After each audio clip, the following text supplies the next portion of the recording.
Hello, everyone. Welcome back to our HugsOnline radio show, presented by CI and supported by Erasmus Plus. We had some and still have some technical problems with our website, but to listen to us, you can download an app on Google Play or for Android and App Store for iPhones, and listen to us. Um, Today we have new volunteers that joined our team here in Stara Zagora, and we would like to introduce them. Girls. Hi, I'm Andrea from Portugal. Hello, Andrea. Hi, I'm Kinga. I'm from Hungary. And as always, here am I, Victoria from Ukraine. My name is Kata. I'm also come from Hungary. And Yeva from Lithuania. And today we're gonna talk about first impressions, our personal first impressions and in general. And I would like to ask Kinga and Andrea what kind of impressions they have after coming here to Bulgaria, about the country, maybe about the people. I know you've been here like a couple of days, but still there might be some impressions. Hi. It was interesting when I came because there was a big temperature difference. So at first it was quite difficult for me, at least in Sofia. It was a lot of snow and negative temperatures, and I was not used to that since in Portugal we're around 15 degrees. But after coming to Stara Zagora, was really nice because it's very sunny, and I think I'm adapting a bit better now. Here today like plus 16 degrees, so it might feel like back in Portugal, right? Yeah, today was really nice. Yeah. Kinga, what about you? Well, for me, it was kind of the same because when I arrived at Sofia, it was like just one day after you, so the weather was kind of cold, and then yes, and when I came here to Stara Zagora, it was like the sun was shining, and it was a really beautiful place to see, and I was really excited to just go around. But one thing that you have not mentioned, the Cyrillic scripts everywhere, so all the labels, it was really uncomfortable at first that I could not read anything that was written on the shops or anything. But I think now I'm getting a bit used to it, and I'm more able to read it. So that's kind of my first impression. So you're a fast learner. After one Bulgarian class, you can already read Cyrillic. It's really interesting because at least me, I feel like a child learning in a primary school again. So like when you walk with a child and she is trying to learn really slowly the letters. So that's what I'm doing now every time I go It's natural. anywhere. Yeah, the alphabet is different and the language is also different. Well, girls, Yeva, did you have the same impressions when you came here for the first time? Well, when I came, it was September, so it was a little warmer. Actually, I had the opposite because it was It was about not a little warmer, it was much, Yeah. much warmer. the point is that I came from Lithuania where it was about 16 degrees, and I came here and it was like 30. Yeah. So it was very opposite.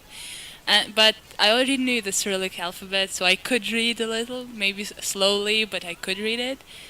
But yeah, I think the first thing was that I noticed was the people, they're talking, they're different. Like the way they express their emotions while talking, it's a little different, and that's what caught my eye. Kata, what about you? Yeah, my first impression is similar.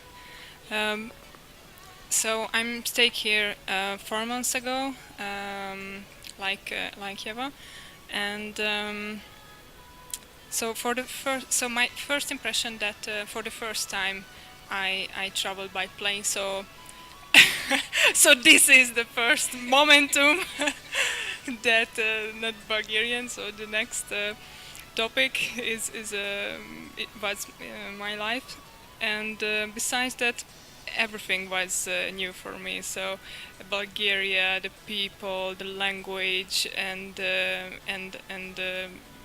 Yeva and also yeah. So it's because we arrived together, so almost together, and yeah, it's very. So I remember I was exciting. Then I arrived. Yeah. So for you all, it's more positive, yeah, impressions, right? Of course, yes, yes, because I'm waiting for the travel. I'm waiting for the new culture, new country. So yes, it's absolute positive. Well, why I'm asking because your experience, I think, and impressions are quite different from mine. First time I came in Bulgaria 2 years ago, like 2.5 years ago, for Erasmus exchange, and I was also it was my first flight, first time abroad and everything. But for me, it was like a girl met me at the airport and took me to the dormitory, and I was like driving, right, like driving in a car, and was like, "Am I back home?"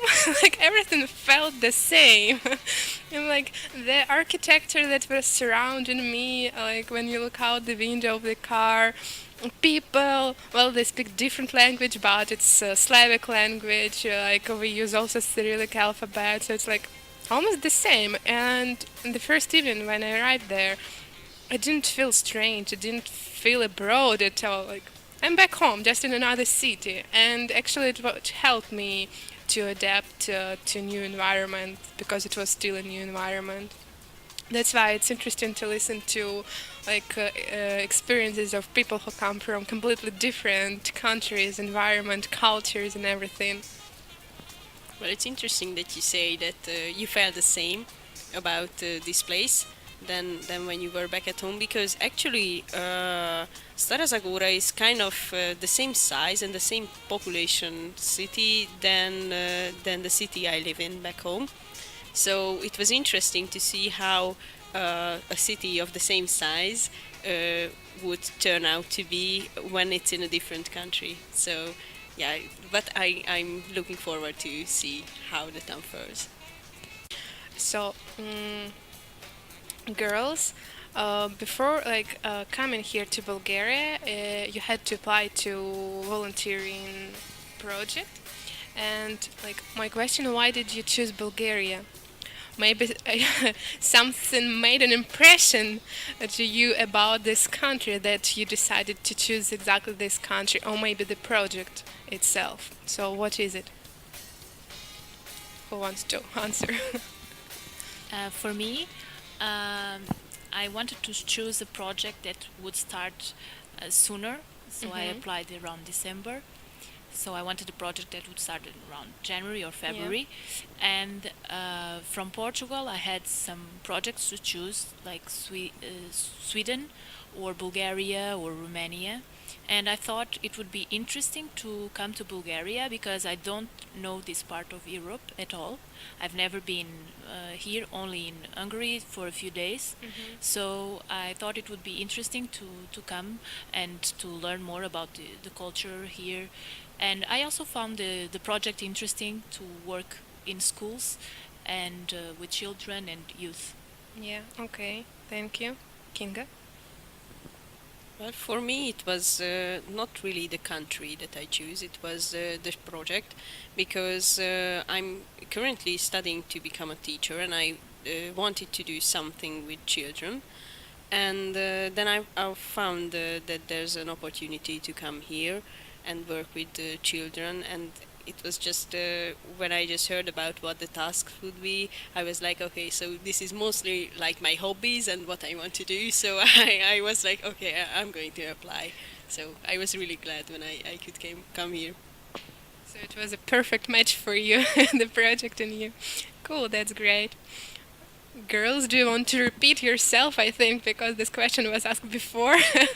Well, for me, it was also the project that I found more for me because I saw another project, but I don't really remember where it was to. And I just kind of read what we would be doing, and I chose this one. That I like this one better. I also, of course, I was thinking like if I didn't get picked for this one, then I'll apply for the other one. But Where was the other one? I don't remember actually. Like I just found this one much more interesting, so I didn't get too much into the other one. But what was the other project about? It was also about working with kids, but I don't remember the details. Okay. Okay. Kada, do you have something to say? Yes, of course. I'm interested. I'm really interested. Yeah, but besides that, it was very important for me that I wanted to choose long term one. So like this, because I'm staying here for 1 year, and besides that, I'm interested also.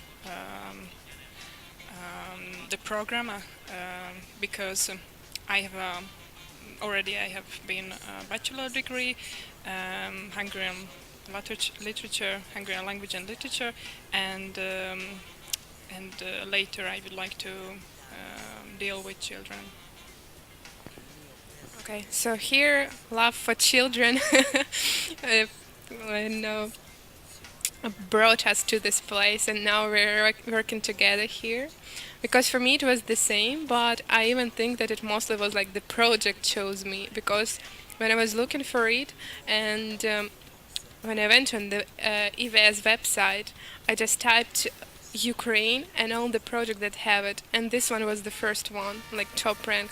And just opened it, I read it, and I didn't want to even to read others because I liked it. And just sent an application, and within 2 hours, Krasimir already replied to me. And then we had a Skype talk, and said, okay, apply for a visa. And yeah, in summer came here, so I think just the stars aligned for me to come here to Bulgaria for the second time. Well, okay. Maybe let's talk about first impressions in general. For example, there's such a question. Have you ever tried to make a great first impression on someone and you completely messed up with it? Have you ever had such a experience in your life? Well, I don't think so. Well, I think everyone tries to make a good first impression, but I don't. But do you think it's like trying, like consciously trying, okay, I'm going there, I have to make a first impression? Do you think it is like this? No, I think that's natural to make a good impression to everyone. Okay. Well, I think that it's kind of like this when I think about it. When I don't consciously want to make a good impression on someone. It just when I think back on what I do, it's like I'm unconsciously trying to make a good impression, and it just looks so horrible looking back at what I was doing, and then oh my god, why did I think that would make a good impression on someone? But I don't think that's like conscious. It's like, you know, it's like when you have like one hairstyle, and then after 10 years you look at the picture when you had that hairstyle and you think, oh my god, why did I do that? So I think it's kind of like that. It might be like that. For me, this effort to make a first good impression normally went wrong only when I consciously try to do it while cooking. So if I have some friends at home or I invite someone, and it's always such a pressure because I want to do It something is, good, yeah. and I I'm agree. not really good at that. So normally never goes well, or my friends need to help me in the process. But we have fun also. Yeah. But I think it's the only time I could remember that I was making an effort to make a good impression. Yeah, I can relate to that with cooking. Okay. Um, for example, how is it for you, like personally, when you meet someone and you make an impression of that person, like in your mind, you like create is created, maybe the impression of that, and then some time passes and you understand that this person like is completely different from what you imagined from your first time. Have it ever happened to you? Yes, sure. Uh, Normally, I try to don't make a lot of expectations, so I would not get disappointed. Or if that happens, I try to accept, because we cannot know someone in the first 5 seconds. Yeah, that's true.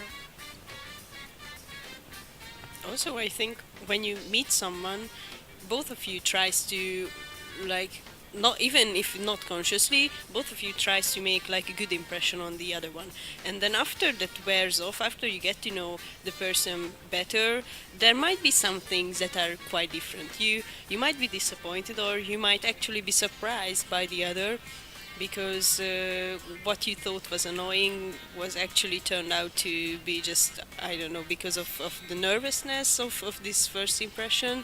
So I think that, yeah, maybe there can be some changes after a time, because you know that first impressions are just that, first impressions. I agree. Usually, for me, I think like every time I change my mind, I usually something like to the best for that person. If like I really get to know them. For example, when I met my best friend on the first day of my university, I didn't like her like at all, because when I was standing near the schedule and trying to figure out how it works there, because I've never been to the university, I didn't know like where is the room number, where is the like who's the lecturer and everything. And she was standing near me and I asked her to help me and she was kind of rude. But I think it was like my impression that she was rude, but she wasn't that. Like the way she answered, for me it seemed rude. And after that, I said, okay, I'm like not sticking to that person for the rest of my studying there. But when we actually went to the class together and received good marks there, and after the class we started talking, and I said she's like a good person. And now 7 years later, we're still best friends. So yeah, first impressions can be like deceiving sometimes. As we're talking about first impressions, there is a question. So, when we're talking about people specifically and first impression they make on us, for you personally, what do you think is the first thing you notice in people? For example, their clothes, and then you make an impression of that person, or hairstyle, or the way they speak. What is it?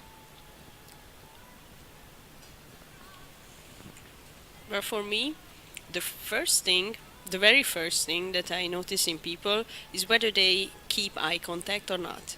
Because for me, when I'm meeting someone and I'm speaking to someone, it's really important that I can see that they are listening to me and that they are looking into my eyes. And so that's kind of the first that I notice in people.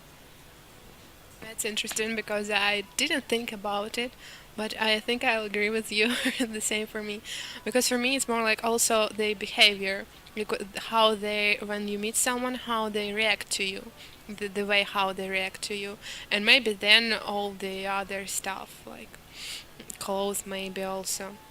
But I don't think it's that important to me. Mostly like yeah, the behavior and as you said, eye contact. Yeah, Yeah, I also agree with the attitude. It yeah. would be the first impression.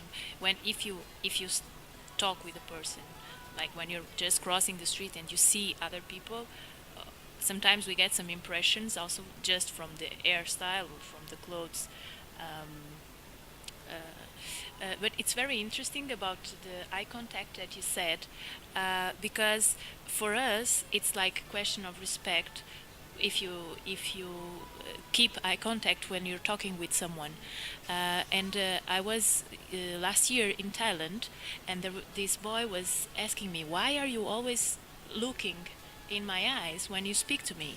Because here it's a respect if you don't do that. It's Oh, like it would be a bit aggressive if you are looking the person in the eyes, and I found it so interesting because yeah. it's totally the opposite. Yeah, that is interesting, because I think for most like Europeans like us, we it's natural for us usually to make eye contact. It's not even like it's a must to make an eye contact when you talk to people, so we don't think about it, but for them it's completely different. But for example, when I was studying in Sofia 2 years ago, I lived with a Serbian girl, and they have also this tradition when they drink and do this cheers, and they clink their glass with a person. They have to look into the eye. So if there are 10 persons in a circle and drinking something and they have to make cheers, you have to look to every single person into the eye. And I'm like, okay, we don't do it in Ukraine. We just cheers and that's all. So that was really interesting for me because, like, when she told me that, and I went to visit her, and they were like some occasion when we were drinking, and I'm like, everyone is staring at me, and they were like waiting for me to stare back into their eyes. That was really interesting. Yeah. Yeva, do you have something to say about first impressions? I don't know. I think the first thing I notice is usually like the behavior, the way they look, the way they stand, basically what emotion they appear to have, probably, and then everything else. I Okay. also think that I look into the eyes, but that is when I talk, not the like the first thing you do. Only when you start talking, then you have to look into the eyes. Yeah, well, it will be strange if you just stare at someone and not talking and like not even associated with the person. Okay, and then one thing that came to my mind is like the handshake when you are introduced to someone and you notice what kind of handshake do they have, if it's a soft one or they don't really touch your hand or what kind or they strangle you. So yeah. Yeah, the same. So the introduction and so the etiquette, it's very important thing for me, and yeah, because nowadays a few people know this, so it's hi, hi, and that's also it's without introduction and without keep the eyes. So yes, it's very important.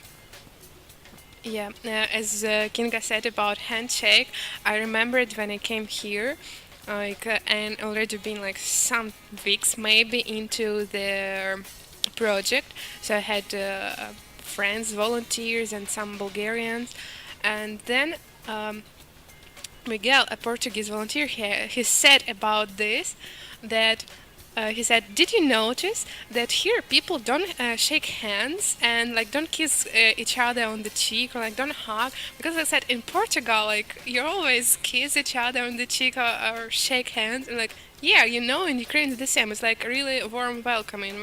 It's not for the strangers. For the strangers, it's more like more reserved, but still, yeah.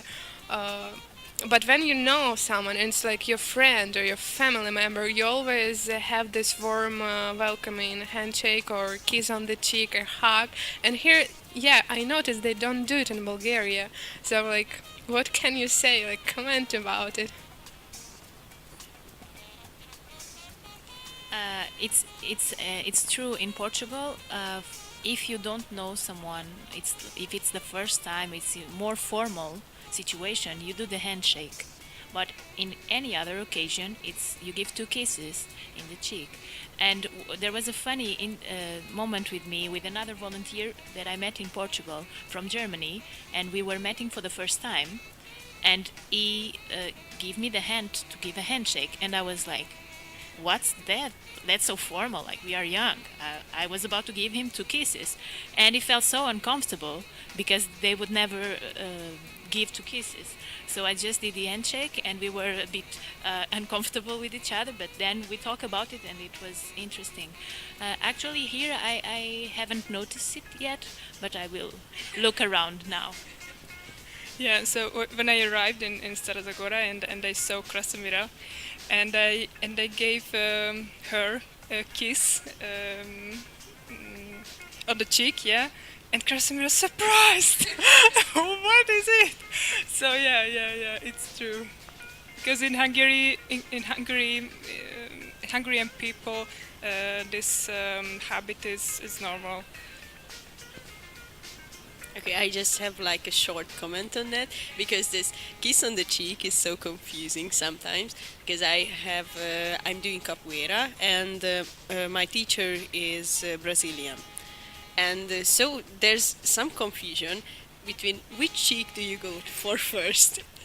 So there could be some awkward situations, and maybe it's because on the other side of the globe. But yeah, he goes for the different side that I would prefer, and it just sometimes it's just so awkward that you cannot decide which side to go for, and you don't want to crash in the middle. Yeah, so that's just my comment. Yeah, it can happen, but it's like cultural differences, and we just have to deal with them. Yeah, for us in Lithuania, it's more common to give a hug, like especially between young people or like between relatives. Like I always hug my relatives. Some older people do kisses, but it's very rare. And yeah, official is to shake a hand or just to introduce, like even without a handshake, because usually we have this opinion that the one with the higher status should offer the hand. So if he doesn't want to offer, then we don't shake a hand. Yeah, but this is especially when you're working. Like if your boss is not doesn't want to shake your hand, then you don't do that because it's considered like impolite. But otherwise, I think we it's prefer. quite the opposite in Ukraine, but I might be mistaken. But I think they touch, because I have three brothers, so I heard something that their younger one or inferior should offer to the older one a hand, at least in Ukraine, because like he is superior to you, so he won't be giving your offering your hand. You have to come up with it. Otherwise, no one will shake hands. But it's like they say that younger one or inferior person should offer in hand in Ukraine. So you see again a culture difference. Yeah. Okay, maybe that's all for today. Maybe someone wants to add something or no. Okay, then we'll finish for today. It was a nice topic. Listen to us next Tuesday, the same time, 6 p.m. Bulgarian time. We'll come up with some new topic for you. It was HugsOnline, supported by Erasmus Plus and presented by C.